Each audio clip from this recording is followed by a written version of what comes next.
L'élément du néant. Prologue. La genèse des élémentaris et la création du monde d'Uterpia. Avant-propos.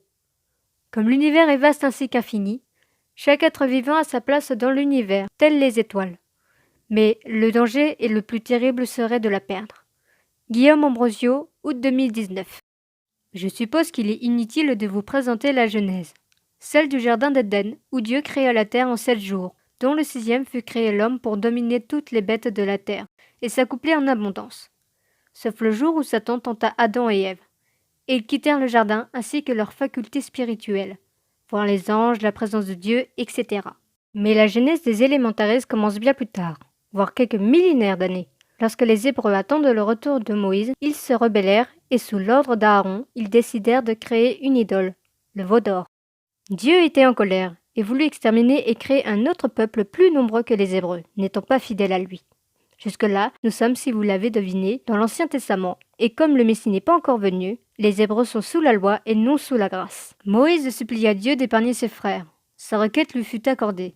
C'est alors que Dieu, sans pour autant délaisser son peuple, créa 2 dimensions rattachées à la nôtre, afin d'aider les hommes à résister aux démons dans un futur proche, où il plaça une nouvelle race d'hommes, liée en fonction d'un élément, aussi bien physique et déterminant légèrement son caractère ou sa couleur de peau.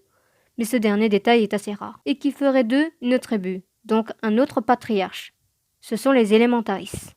Chaque tribu d'élémentaris ont une arme attribuée à leurs éléments respectifs. Ainsi, la tribu de feu sont des épéistes de toutes sortes. Ils sont déterminés, ont une grande volonté et ont différentes sortes d'humour, dont l'ironie, et de la beaufrie surtout. La tribu de l'eau a les sceptres et les bâtons. Ce sont les sages et ont un grand sens moral. La tribu du cuivre a des instruments à vent, comme le cuivre. Ils peuvent invoquer des golems et contrôlent la roche, les minéraux et les météores. Ils sont loyaux et dévoués, mais ils sont trop sérieux. La tribu du bois a les instruments à bois. Ils peuvent contrôler la végétation et ils ont un don pour la guérison, grâce aux herbes médicinales, plus développées que la tribu de l'eau. Ils sont très aimables, détestent qu'on leur manque de respect et aiment beaucoup la nature. La tribu de l'éclair ont les arcs, les flèches et les lances. Ils sont très perspicaces et très débrouillards. Ils ont aussi la peau très mate et ils sont une tribu en une, puisqu'il y a aussi les élémentaris permettant d'utiliser l'électricité statique. Contrairement à l'autre tribu, ils sont plus doués pour le corps à corps et frappent avec leurs poings en les imprégnant de verre sur un bandage de papier. Ils sont plus durs envers leurs semblables par rapport à la vraie tribu, mais c'est une sous-tribu et peu représentée. La tribu du vent a les baguettes de maestro. Ils peuvent contrôler le vent à leur guise. Par rapport aux autres tribus, ce sont les plus naïfs qui rêvent le plus de liberté et de voyage. Ils ont aussi une sous-tribu qui ont comme arme les instruments à cordes, plus principalement le violon. Ils sont plus mélancoliques que leur tribu véritable. On les distingue à leurs yeux très bridés et leur peau pâle pour résister au vent, surtout au froid. Et pour finir, il y a la tribu des élémentaris royales qui peuvent utiliser toutes les armes des autres tribus, rarement celles des sous-tribus. Ils sont un mixte de la personnalité de toutes les autres tribus, à la différence qu'ils sont plus nobles et rarement hautains ou orgueilleux. Ce sont les leaders charismatiques ayant une grande taille. Bref, ils sont très polyvalents, et toutes ces tribus habitent la planète d'Uterpia. Les élémentaris ont aussi des animaux de compagnie. Les félins sont pour la tribu du feu, les animaux marins sont pour la tribu de l'eau, les animaux célestes sont pour la tribu du vent, les animaux venant du désert sont pour la tribu du cuivre, ainsi que les animaux sous terre ou avec de la végétation, comme les abeilles. La tribu n'avait pas le droit de se mélanger, ce sont eux aussi des mortels.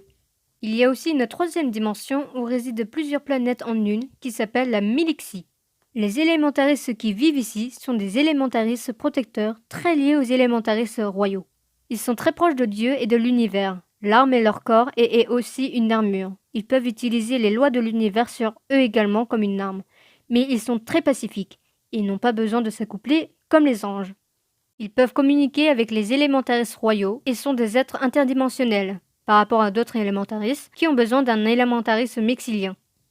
Les habitants de la Milixie et d'Uterpia, les Uterpiens, vécurent heureux en protégeant la 12 tribus d'Israël de l'époque de Moïse jusqu'à la période où le Christ est né. Tout se passa bien jusqu'à ce que le Christ, en l'an 33, fût ressuscité. Satan se mit en colère, et puisque les anges déchus sont également des êtres interdimensionnels, ils prirent connaissance des 2 dimensions créées par Dieu, et Satan concocta un plan pour détruire d'abord les serviteurs de Dieu devenus les enfants de Dieu. Il décida d'infiltrer Euterpia, vu qu'il ne pouvait pas attaquer Dieu de front. Les portes de ce monde étaient gardées et le coup du jardin d'Éden ne marcherait pas 2 fois. Alors il fit croire, toujours par le mensonge, aux gardiens que certains élémentaristes royaux allaient mettre les autres élémentaristes en esclavage, surtout les sous-tribus. Ce qui n'était pas totalement faux pour quelques-uns d'entre eux qui étaient légèrement orgueilleux.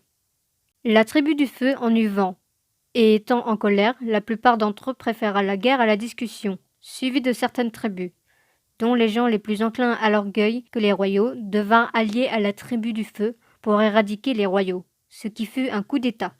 Cela devint alors un génocide, et tous les élémentaristes royaux périrent et les Milixiens s'endormirent d'une torpeur éternelle, furent cachés aux démons par Dieu, ce qui d'abord créa une mini-brèche mais pas suffisante pour Satan.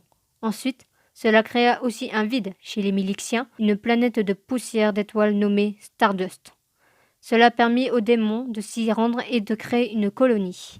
Satan, à partir des poussières d'étoiles, créa un parasite vivant qui s'appelait Méandre. Il ne l'a pas vraiment créé, puisque la poussière d'étoiles était déjà vivante.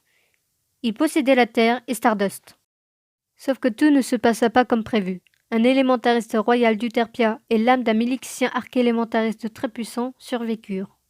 L'élémentariste royal s'accoupla avec une femme de la tribu de l'eau, puisque après la naissance du Christ, cela leur était permis, ce qui créa les élémentaristes hybrides. L'archélémentariste puissant nommé Asdortom, du moins son âme, erra sur terre cherchant un réceptacle ayant donné vie à Yeshua, Jésus, un chrétien de la voie juive de la tribu des Lévites, aussi bien physique que spirituel. Dieu fit en sorte de rendre Méandre. Il fit d'abord un coup d'État en créant d'autres parasites, des extensions de lui qu'il appellera Mélandras. Les plus puissants sont les généraux, qui sont 5, les chefs, qui eux sont 10, et puis il y a les autres. Les généraux contrôlent chacun des 2 chefs ainsi que leur armée, qui sont une triade, et qui sont sur Terre pour se rebeller contre Satan.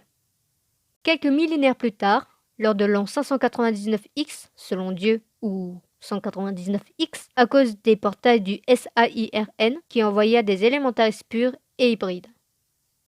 Certains élémentaristes purs s'accouplèrent avec des humains, ce qui créa des néo-élémentaristes, pouvant contrôler plus facilement sur Terre que les purs et hybrides, car ils ne sont que des demi en termes de transformation.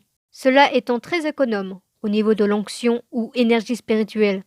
C'est ce qui permet aux élémentaristes d'utiliser leur pouvoir. Malheureusement, la planète d'Euterpia en a en abondance contrairement à la Terre, vu que c'est Satan qui la contrôle. Méandre possède Stardust et Satan. Et puisque Méandre veulent devenir le maître d'Euterpia avant l'autre, c'est donc une nouvelle bataille qui va se jouer entre les enfants de Dieu et les enfants du maître des éléments. Dieu contre les démons de Satan face aux Mélandras sur Terre et parmi les dimensions.